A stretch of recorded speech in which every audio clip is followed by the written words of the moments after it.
Assalamualaikum warahmatullahi wabarakatuh. Mahasiswaku, Hukum Ekonomi Syariah kelas A, B, C, D, E, F, G. Sudahkah kalian membaca literatur ekonomi bisnis Islam? Sudah belum? Ya. Mari pada kesempatan ini kita buka salah satu literatur kita. Kita akan membahas Bank Islam dan permasalahannya, ya. Lalu bagaimana sejarah Baitul Mal di dunia ini? Islam adalah agama rahmatan lil alamin, agama yang mengajarkan keesaan Tuhan. Visi Islam dalam keadilan sosial ekonomi didasarkan pada kepentingan umat dan penghapusan yang bersifat eksploitatif dari unsur-unsur bidang ekonomi. Sistem keuangan Islam memfasilitasi pembiayaan, pinjaman, dan fungsi investasi atas dasar berbagai resiko dari peredaran ekonomi ini. Mari kita lihat dulu sejarah Baitul Mal. Yang pertama yaitu zaman Rasulullah SAW. Baitul Mal berasal dari bahasa Arab bait yang berarti rumah dan al-mal yang berarti harta. Jadi secara etimologis Baitul Mal berarti rumah untuk mengumpulkan atau menyimpan harta. Adapun secara istilah Baitul Mal adalah sebuah lembaga yang mempunyai tugas khusus menangani semua harta umat, baik berupa pendapatan maupun pengeluaran negara. Dengan demikian, Baitul Mal mempunyai pengertian sebagai sebuah departemen yang menangani berbagai harta dan kekayaan negara, baik harta tetap maupun bergerak. Baitul Mal bertanggung jawab atas anggaran pendapatan dan belanja negara atau APBN, termasuk juga pencatatan dan pelaporannya. Di dunia keuangan modern, Baitul Mal ini sepadan dengan Kementerian Keuangan atau Federal Reserve. Mahasiswaku, Hukum Ekonomi Syariah kelas A, B, C, D, E, F, G, H. Masa Khalifah Abu Bakar As-Siddiq setelah kita tadi melihat masa Rasulullah SAW, yaitu 11 sampai 13 Hijriah, 6302 sampai 6304 Masehi. Keadaan Baitul Mal terus berlangsung sepanjang masa Rasulullah SAW.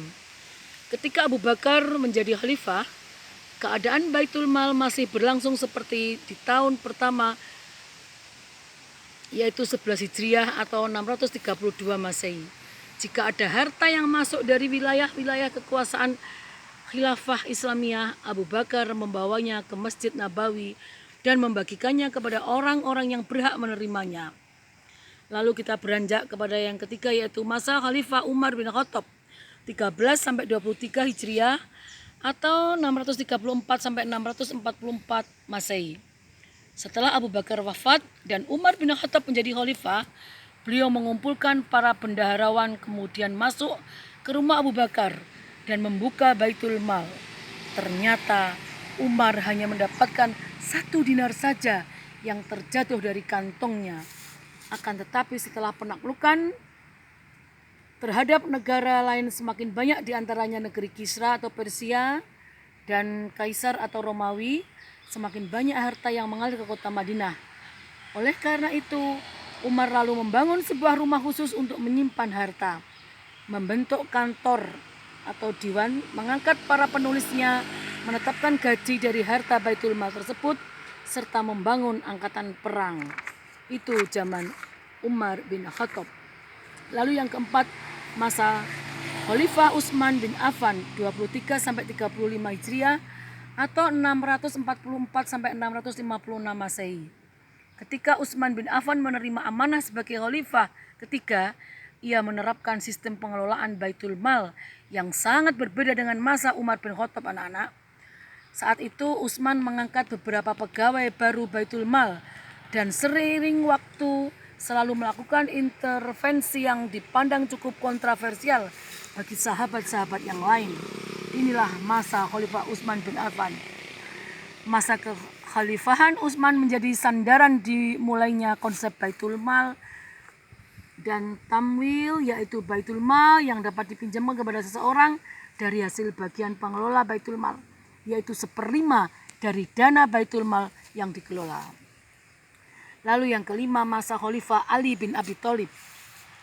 Al-Bajali meriwayatkan bahwa sepeninggal Khalifah Utsman, Ali mencoba untuk mengembalikan tata kelola Baitul Mal seperti pada zaman Umar bin Khattab yang berbasis pada kebutuhan, bukan proksi atau kan penguasa.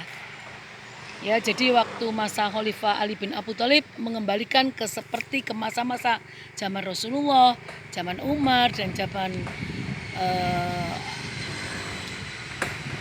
sebelumnya Khalifah Utsman bin Affan. Jadi ini masa Ali bin Abi Thalib, masa yang terakhir. Demikian anak-anak kelas A, B, C, D, E, F, G, H. Mudah-mudahan apa yang saya terangkan, yang saya jelaskan tadi bisa diterima. Dan nanti kalau ada yang kurang jelas, kita diskusikan bersama, kita belajar bersama, kita bertukar pikiran bersama. Mudah-mudahan masa-masa ini tentang bagaimana perjuangan Baitul Mal di zaman Rasulullah sampai zaman Khalifah Ali, ya, kita bisa pahami bersama. Sekian, ada kurang lebihnya saya mohon maaf. Terima kasih atas segala perhatian. Sampai ketemu di tatap muka online berikutnya. Terima kasih.